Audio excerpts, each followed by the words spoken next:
What is going on, everyone? Today I'm going to be giving you a full review of The Walking Dead Season 11 finale, which of course is the series finale of the show. Not really of the universe. We still have a ton of more Walking Dead content coming in the future, but of course for the main show, this is the conclusion of it. So I usually do these reviews right after my reactions within the same video, but I wanted to just give some time before I actually jump into my full thoughts because I have a lot of thoughts.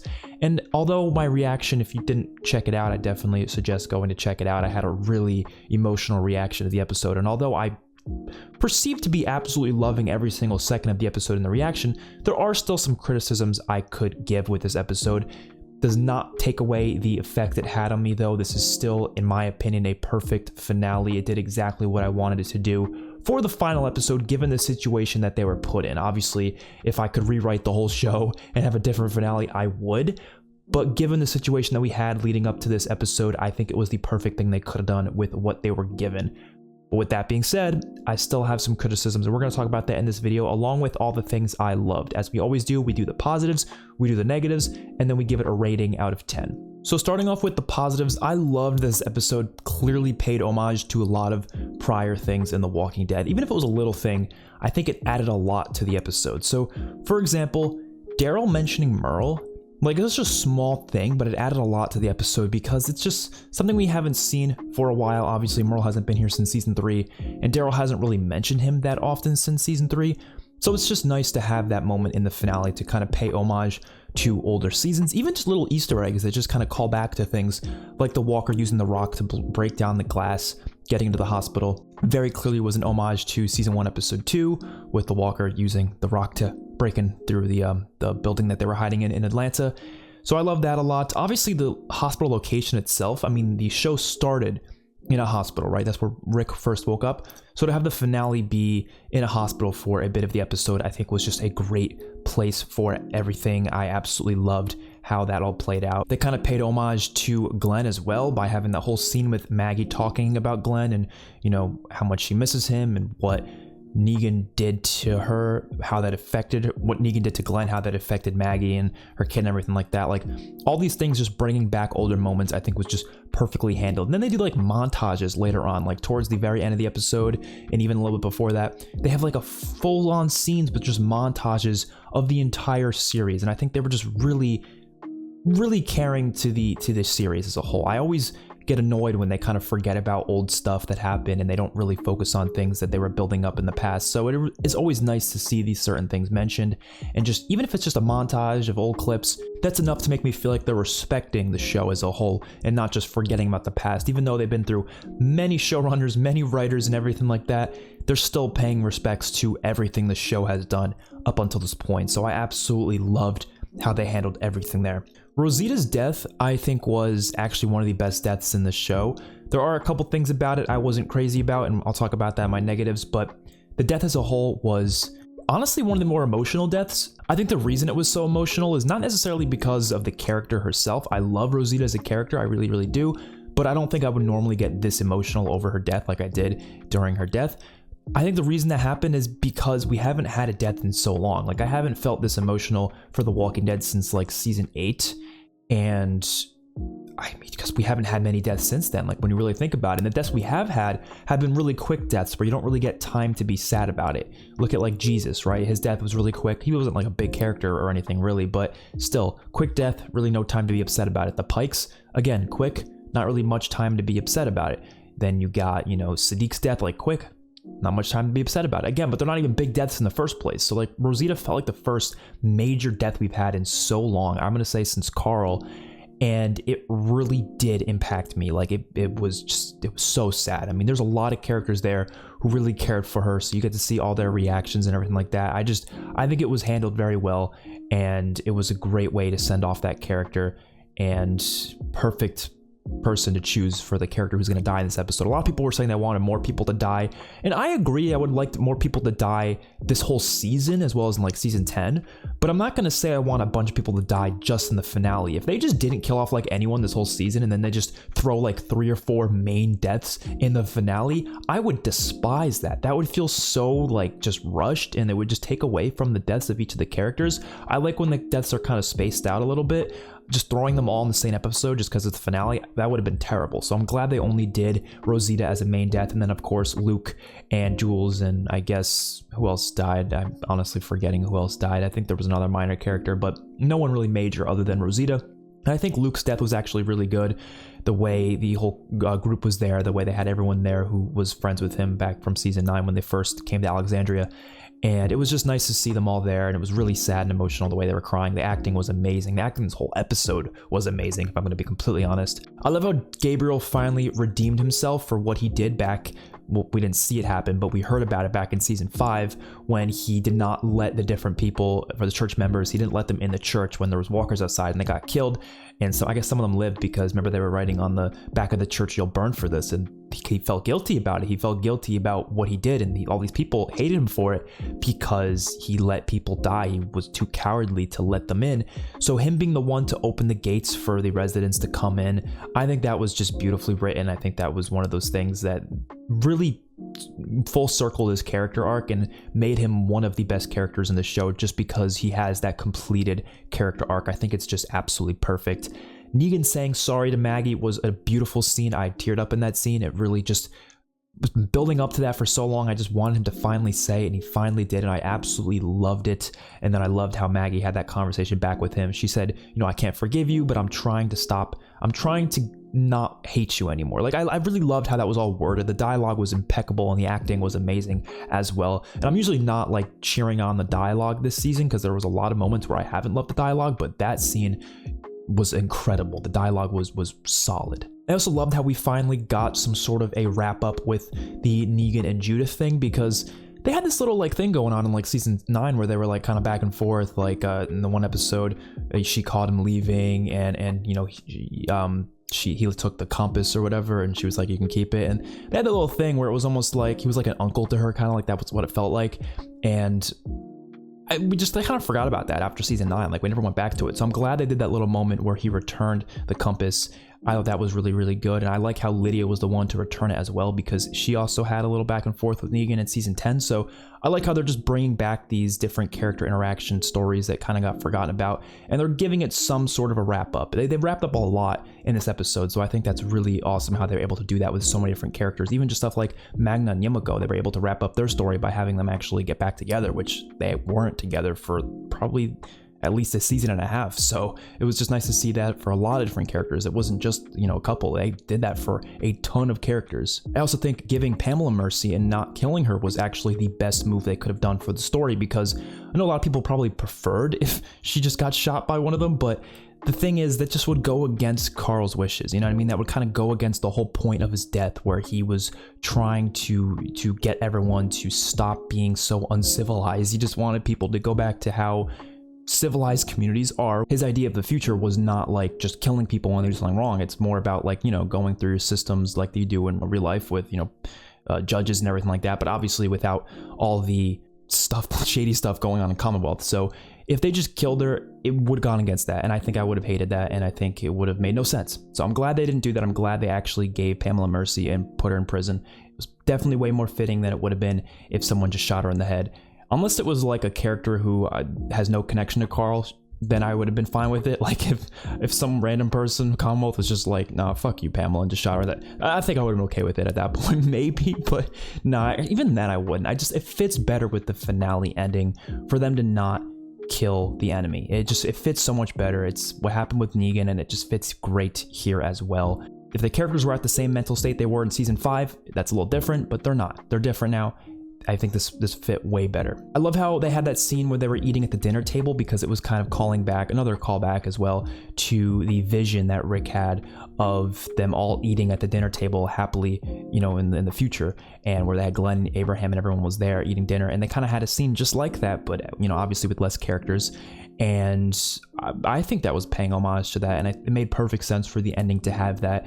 And going back to Rosita's death, I mean, just having her be there and just kind of enjoying the moment as much as she can, I think was just very, very beautiful. So they had a lot of scenes like that I just absolutely adored. And the music was incredible in all these scenes. Bear McCreary was at his A game this episode when it comes to the soundtrack. He was just nailing it every chance he can possibly get. The music was on point. And they even had a couple of licensed songs in there as well that I think were really great and really added to the scenes. So everything there, awesome. And then of course the ending. The ending added a lot to this episode in my opinion. Like without the ending, I would have still loved it, but I wouldn't have been like as crazy about it as I am. But those last 5 minutes are some of my favorite 5 minutes we've had in the show in a long time. And not just because it's nice to see Rick and Michonne again. The music was also really great. I think the dialogue was really great. I love the montage they had with all the past characters. All of that was just amazing. The clothing they were wearing, the costume design, like Michonne's new outfit with like the leather, everything, like that just looks so cool. That shot where she's riding the horse into the walker herd, and the shot with Rick getting captured by the CRM helicopter, like all these things were just so big and amazing. And I was in love with that stuff. It was incredible. And it really gets me hyped for the Rick and Michonne series, like completely. Absolutely love that scene. Absolutely love it. And obviously it adds to it even more the fact that we know that Daryl now knows about it. So now he is now looking for Rick, but somehow he's going to get flown out to France. I have no idea how it's going to happen. I guess we'll have to wait and find out. But I'm just very glad with how everything wrapped up. I loved all the different stories they did in the aftermath as well, with like Eugene having a kid and naming the kid Rosie right after Rosita. I thought that was amazing. So many things like that just really touched me. And obviously it's The Walking Dead, so you're gonna want some good Walker action, and it does have some great Walker action. The scene with Rosita, you know, falling into the herd, which by the way, I thought she was dead there. I thought she was gonna get ripped apart with Coco. I'm kind of glad she was able to get herself out of that situation. I mean, it was so awesome. Just even though there were some issues with that scene, which I'll talk about in the negatives, but it was just really awesome to see her just going like full on mother mode, because that's kind of what she was doing. She wasn't doing that for herself. She was doing that for Coco very clearly. And the way they shot that scene was really great. And some of the Walker action before that as well was just really well shot. I think they did a great job with how they shot this episode. And even some of the scenes with like some really big explosions, like that one scene with that massive explosion, I think they had some pretty decent CGI there. I saw some people saying it was terrible. I disagree. I don't think it's that bad. I think it was pretty on par with the rest of the series, so I think it was fine. But now let's get into the negatives, because there are a couple things I didn't absolutely love about this episode, and like I said, it does not take away from the impact it had on me, the emotions it had on me. It doesn't take away any of that. It's just criticisms. And some of them apply to like the whole season or even the past couple seasons, so it's not specific just to this episode, but some of it is also specific to the episode. We'll get into it. First of all, they didn't wrap up a lot of like minor characters in a satisfying way, and I know that probably means nothing to most people, but I really like the consistency that the show usually has with minor characters and their appearances, and I feel like we could have had that again with at least showing where they're at the end. I'm sure it's because the actors just weren't available, but that just kind of it irks me the wrong way. Like a character like Virgil, for example. What the hell happened to Virgil? Like, he's not what I would call like a red shirt. Like a character like Scott is like a red shirt. If you probably don't even know who Scott is, because he's a very big red shirt. Like he's just kind of there in the background every now and then. And he only has a name because he was somewhat prominent in like one episode in season 6. And then he just kind of was always in a background role for the rest of the series, right? That character, I guess I can care less about seeing him again, but it would still be cool to have some sort of an acknowledgement in some way. But when it comes to someone like Virgil, that's where it's a bit more important, because he actually had a pretty big role in this show. Like he was really prominent in a couple episodes, and if their reason for him not appearing was that the actor couldn't do it, then at least kill him off. Like at least have him get killed. I mean, you have to add some deaths to the show, so why not kill him off earlier in season 11 when you could have killed him off in that episode with him and Connie inside of the haunted house with like all the different like creepy crawly guys. You could have just killed him there, because if he's not going to be for the rest of the season anyways, you might as well. Him just kind of disappearing just felt off to me. It's not unrealistic, it's not at all, because you have this massive community in Commonwealth where he could be anywhere in there. He doesn't have to be where all the action's going down, but he still is a pretty, I want to say main character, but he's definitely enough to be considered a side character. So have him appear in the ending, and if he, like I said, if he can't, you should kill him off. That's the way I see it. Also, Oceanside as a whole, like what the hell happened there? They didn't even really talk about it. I know Luke was like, oh, it's gone, they took it or something, but they don't really specify what exactly happened. Did Lance kill everyone or did he not? We don't even know. We don't know what happened with Rachel. We don't know what happened with Sydney. None of these characters. They just disappeared, and I don't like that. I don't like that. Obviously, they could bring them back in the future in one of the spin-offs, maybe, but they really have no place in there, so I don't really see the point of that. Sure, maybe he could fit into the Michonne story because he had that connection with Michonne in that one episode, but again, like, what would be the point of that? I don't know. It felt a little weird to me. Commonwealth still feels small. I said this the whole season.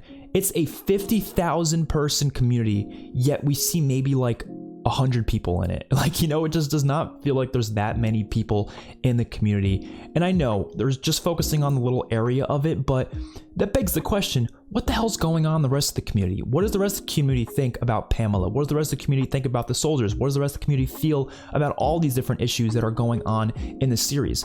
I strongly believe they should have just scrapped the idea of it being a 50,000 person community like it was in the comics, which they do confirm it is 50,000 in the show. So they did confirm that. They should have scrapped that and just made it like a 1,000 person community. That would still be larger than Alexandria, because Alexandria was like 50 to 100 or something. So making it 1,000 would still be 10 times larger than that. So it would still be upping the stakes, right?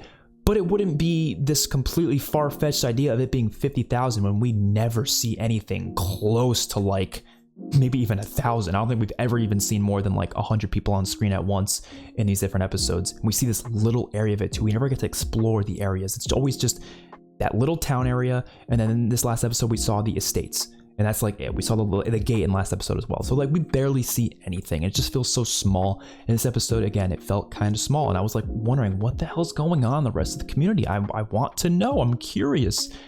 But they just don't really ever give us answers to that. So I'm just not a big fan of that. There's also a couple moments that I just feel like in terms of realism just didn't really add up. And I know people don't really care about realism. I can definitely, you know, turn my brain off for a little bit and just enjoy it without thinking about all the realistic aspects of what's happening. But there's a couple of things I didn't like too much. Like, for example, the situation with Rosita.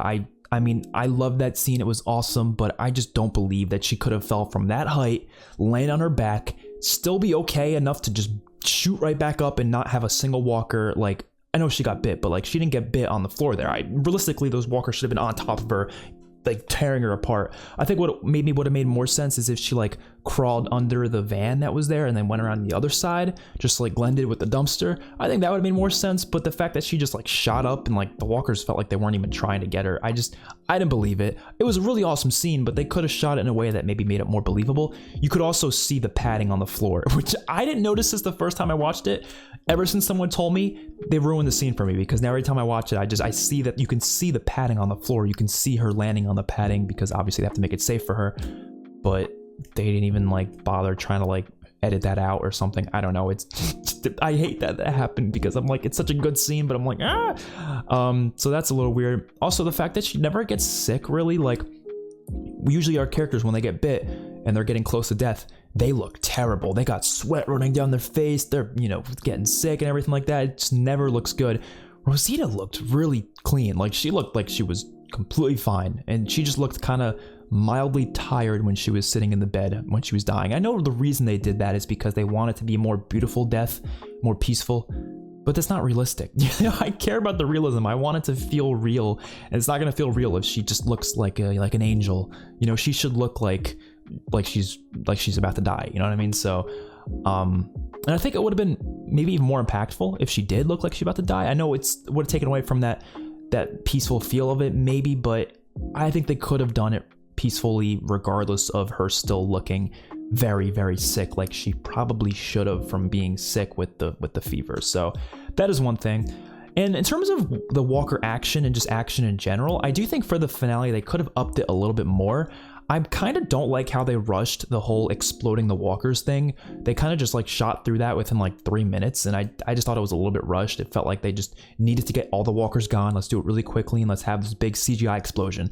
They didn't have to do that. I think I would have much preferred it if it was like a No Way Out style thing where they fight the walkers for a long period of time and then maybe they end it with some explosion of some sort, right? That would have been much better, because yeah, we got some good walker action this episode, but we could have gotten even more. Imagine we had a scene where they were just taking on the herd together, just like they did in No Way Out. They don't really give us that exactly. It was a little bit slower than that. It was just kind of them getting the whole, you know, thing ready for the explosion, which also the explosion thing was a bit unrealistic as well. But again, I'm not gonna, you know, even with like Daryl getting hit in the eye, like he gets a black eye almost immediately after getting hit. Like usually you don't get a purple eye like that until like a couple days after getting hit. I don't think it just automatically happens. Usually it gets like red at first, and then it takes some time to really give you that swelling effect that it had in the episode. But he just somehow had it right away. I don't know, stuff like that. Just, I feel like they kind of forget about realism, and maybe because they don't care. I'm sure part of it says they don't care, not that they don't care about the show, but they just don't think it really matters to the experience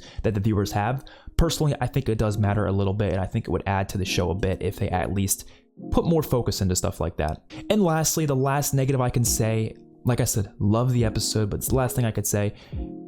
I'm not a big fan of the fact that they didn't show many characters' reactions to Rick being still alive, right? They had Daryl kind of not really react in air quotes because he didn't really say anything. He was just kind of like, is that true? Rick's still alive? Oh, okay. Like he didn't say anything. He wasn't like, what? Like, he wasn't like freaking out like he probably should have. Neither was Carol. And they didn't show anyone else's reactions, like Maggie, Negan, anyone else. I would love to have seen a whole scene with Judith telling everyone and them all being like, what? Like, that would have been so great. But unfortunately, they just kind of didn't bother with that, which was a little unfortunate in my opinion. And honestly, one last negative, it's not really a negative, but it's more of like a note. They should have made it more clear that the show is continuing with spin-offs. Maybe just with a simple Rick Grimes will return text at the very end of the episode, just like they do in the Marvel movies, because I think a lot of fans, mainly casual fans, don't even know that there's spin-offs coming. Of course, we know because we're hardcore fans of the show, but those who are more casual and just kind of watch the episode just kind of willy-nilly, don't really care too much, they might not even know that there's spin-offs coming. I'm sure once they start getting trailers and stuff, they might find out, but what if they don't find out? Then they'll never know, and they'll never even know to watch it. So that's a big thing. They really need to, they should have addressed it in the episode. I know, you might be thinking, there's no way people don't know more stuff's coming after the ending.